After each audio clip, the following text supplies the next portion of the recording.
Hi everyone. It was a good introduction from Gishe, I think. So this map that you see sort of indicates what I wanted to do. So we keep talking about the global south as if there is a natural north and the natural south. There isn't one, and if you invert South Asia, that's how it looks. India is becoming the global north or whatever. China is becoming the south or something like that.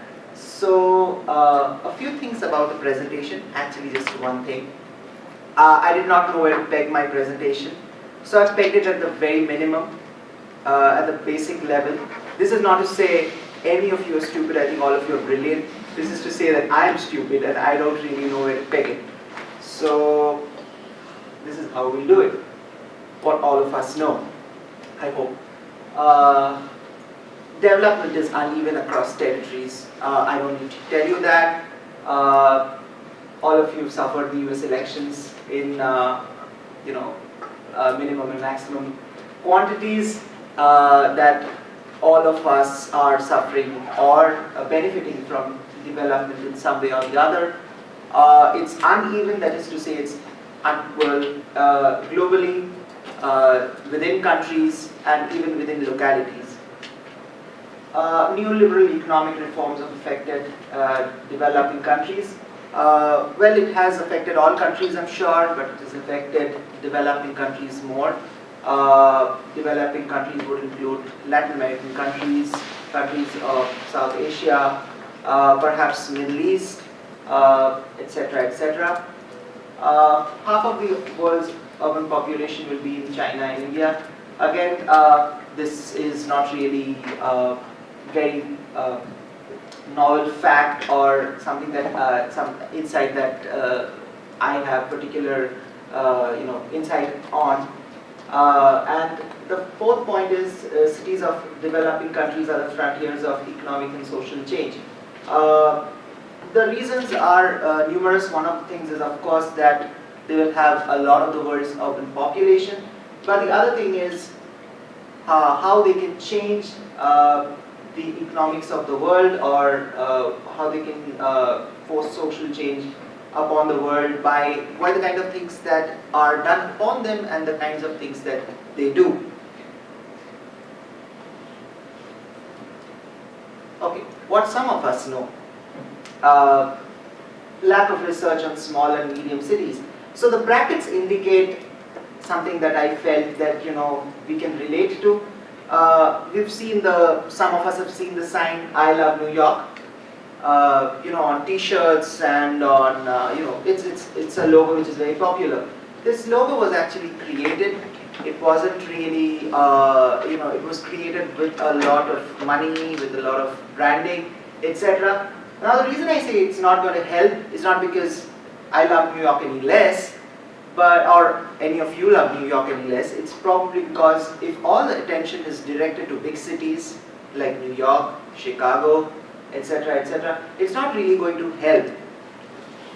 I don't remember where all of your hometown is, but from what I do remember, a lot of you come from small cities and small towns, and that just indicates what can happen if research should be done on these places. Importance of understanding the urban type, or why you should read Planet of Slums. Planet of Slums is actually a book by Mike Davis. You can read it. He basically talks about how slums are going to take over the world, or so he imagines, but that may or may not be true. The third thing is effects of neoliberal reforms are not uniform, or why some people stop worrying and love globalization. This basically means that economic reforms may or may not have a positive and negative impact on people. Some people might like it, some people may hate it, some people may have problems adapting to it, some people may not, and therefore the need to research what's the effect of reforms on people. What I want to know, and in the brackets or do, breaking the big city bias. So I'm not going to go into the very deep depths of my research or what I intend to do, but these are some of the things that may happen. Well, I hope to do my fieldwork in a small city, so live in a small city.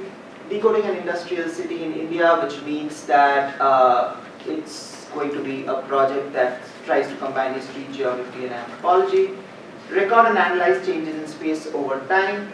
So, trying to balance out journalism and academics. Neoliberalism just not just about economics.